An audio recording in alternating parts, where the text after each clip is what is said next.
नातेवाईकांच्या माध्यमातून राज ठाकरे आणि उद्धव ठाकरे यांच्यामध्ये युतीच्या संदर्भात संवाद सुरू. सूत्रांची माहिती, कुठलाही प्रस्ताव किंवा युतीच्या संदर्भात दोन्ही भावांमध्ये कोणतीही थेट चर्चा झाली नसल्याची माहिती. ठाकरे बंधूंनी एकत्र येणं ही काळाची गरज आहे. किशोरी पेडणेकर यांची मनसे आणि शिवसेनेच्या युतीवरती प्रतिक्रिया. युतीसाठी उद्धव ठाकरे सकारात्मक असल्याची प्रतिक्रिया. महानगरपालिका निवडणुकीच्या पार्श्वभूमीवरती मातोश्रीवरती शिवसेनेच्या निरीक्षकांची आज महत्त्वाची बैठक. विभागनिहाय जबाबदाऱ्यांचा आढावाही घेतला जाणार. जनतेनं ज्यांना नाकारलं ते जनादेशाला नाकारतायत. देवेंद्र फडणवीसांचे राहुल गांधी यांना लेखानेच प्रत्युत्तर. विधानसभेचा पराभव राहुल गांधी आणि मित्रपक्षांच्या जिव्हारी लागला. राहुल गांधींचं टीकास्त्र, जनादेश नाकारल्यास महाराष्ट्र माफ करणार नाही. लोकांच्या अपमानाचा निषेध करत असल्याची ही टीका. काँग्रेसच्या काळामध्ये 26 पैकी 25 निवडणूक आयुक्त काँग्रेस सरकारने थेट निवडले. मोदी सरकारपेक्षा मनमोहन सिंग सरकारमध्ये मतदार वाढले, फडणवीसांचा दावा. तर राहुल गांधी उगाच जुने मुद्दे उकरत असल्याची टीका.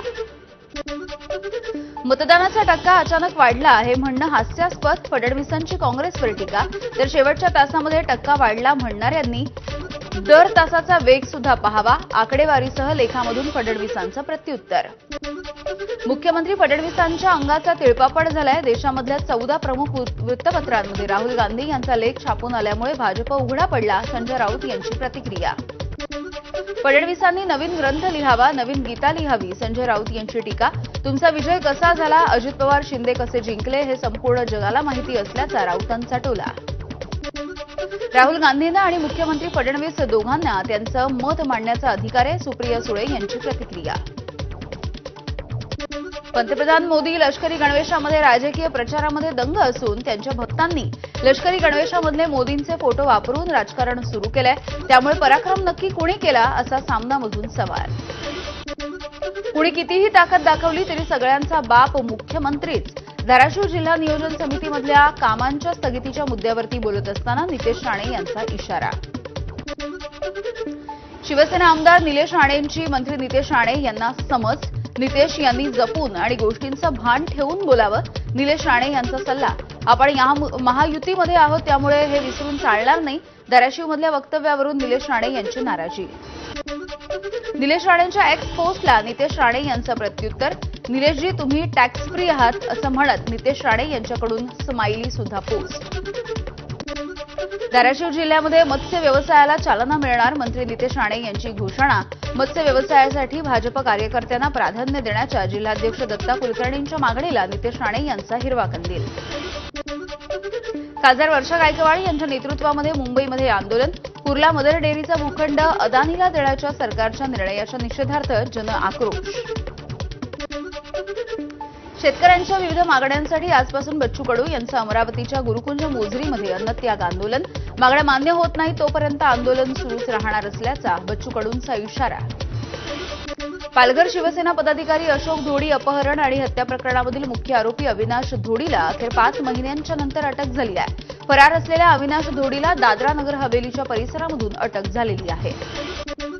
मिठी नदी घोटाळ्याच्या प्रकरणी दिनो मोरियासह 7 जणांना समन्स. पुढील आठवड्यामध्ये चौकशीसाठी हजर राहण्यासाठी समन्स पाठवण्यात आले. ईडीकडून मुंबई आणि केरळ राज्यामधल्या कोची, त्रिसूर इथल्या एकूण 18 ठिकाणांवरती छापेमारी. विशाळगडावरती आज उरूस. प्रशासनानं परवानगी नाकारली असली तरी कुर्बानीला हायकोर्टाची परवानगी. हिंदुत्ववादी संघटना आक्रमक झाल्यामुळे एसआरपीएफच्या तुकड्याही तैनात.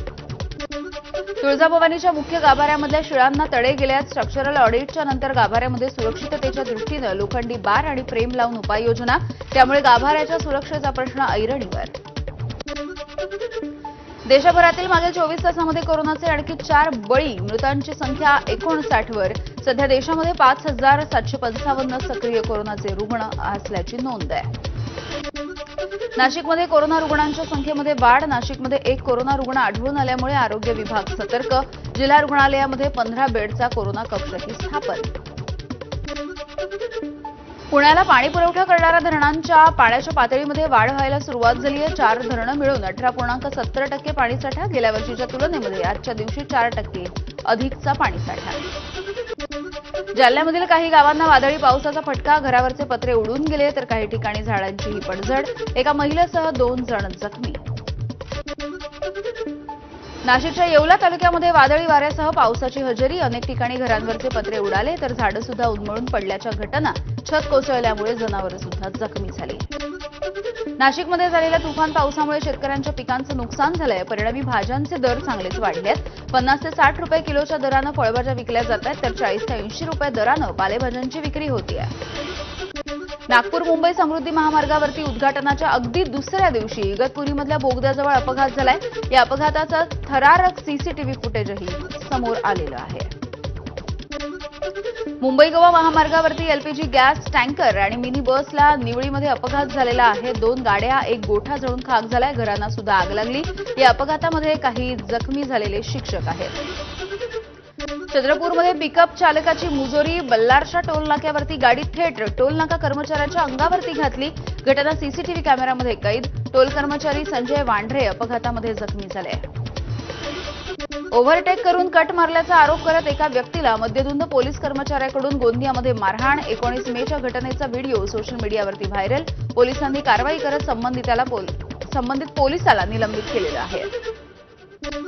करमाळा तालुक्यामधल्या अर्जुननगरमध्ये शेतीच्या कारणावरून एकाची हत्या. शेताच्या बांधावरील झाडं काढण्याच्या कारणावरून वाद झाल्याची माहिती आहे. छत्रपती संभाजीनगरच्या वैजापूर तालुक्यामधील नादी शिवारामध्ये कांदा चाळीला आग लागली. वीज कोसळून लागलेल्या आगीमध्ये 5 ते 6 ट्रॅक्टर आणि कांदा जळून खाक झाला.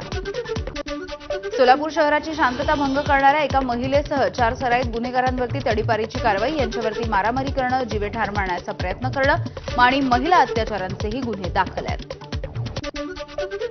गोंदियामध्ये धान उत्पादकांचे रब्बी हंगामामधले 141 कोटी रुपयांचे चुकारे थकले. जिल्ह्यामधल्या 13,000पेक्षा जास्त शेतकरी थकीत चुकाऱ्यामुळे अडचणीत आलाय.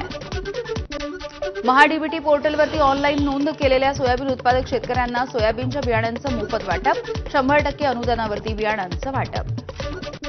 सोलापूरमधल्या बार्शीमध्ये बियाणं आणि खत विक्रीच्या दुकानामधून चक्क कांदा बियाण्यांची चोरी झाली आहे. चोरीची ही घटना सीसीटीव्ही कॅमेऱ्यामध्ये कैद झाली आहे. छत्रपती संभाजीनगर, जालना आणि बीड जिल्ह्यामधून 7 दुचाकी चोरणाऱ्या 3 जणांना अटक झाली. बीडमधून दुचाकी विक्री करत असताना पोलिसांनी आरोपींना रंगेहात पकडलं. परभणीमध्ये दम्यासाठी मृगाची गोळी देण्याची परंपरा आहे. ऐन मृग नक्षत्राला गोळी खाण्यासाठी झुंबड उडालेली आहे.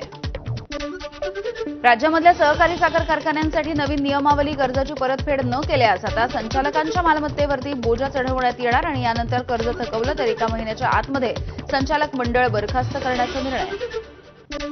धाराशिवच्या उमरगा तालुक्यामधल्या जकेकुरवाडी गावामध्ये एक गाव एक रंग राहू संघ ही संकल्पना. संपूर्ण गावामधल्या घरांना ग्रामपंचायतीच्या कार्यालयाकडून मोफत रंग देण्यात आलेला आहे आणि एकतेचं प्रतीक म्हणून हा नाविन्यपूर्ण उपक्रम राबवला जातो आहे. संत गजानन महाराजांची पालखी वाशिम जिल्ह्याच्या मेडशीमध्ये दाखल. नागझरी, पारस, भौरद, अकोला, वाडेगाव, मोर्हे याच्या मार्गाने आता पातूर घाटामधून वाशिम जिल्ह्यामध्ये ही पालखी पोहोचली आहे. वर्ध्यामध्ये संत केकाजी महाराज पालखीमध्ये वारकऱ्यांची आरोग्य तपासणी. काँग्रेस वैद्यकीय मदत कक्षाने हे आरोग्य शिबिर आयोजित केलं आहे. हिंदू साम्राज्य दिनाच्या निमित्ताने मालेगावमध्ये राष्ट्रीय स्वयंसेवक संघाचं पथसंचलन. यावेळेला नागरिकांकडून स्वयंसेवकांवरती फुलांचा वर्षाव. सेना प्रमुख जनरल उपेंद्र द्विवेदी यांच्याकडून केदारनाथ धाममध्ये विशेष पूजा. केदारनाथ तीर्थ पुरोहित समाज, मंदिर समिती आणि इतरांकडून मंदिराच्या परिसरामध्ये भव्य स्वागत. मणिपूरमधल्या इम्फाळ, थौबल, काकचिंग आणि बिष्णुपूर जिल्ह्यांमध्ये 5 दिवसांसाठी इंटरनेटची सेवा बंद. सध्याची कायदा आणि सुव्यवस्थेची परिस्थिती लक्षात घेता निर्णय.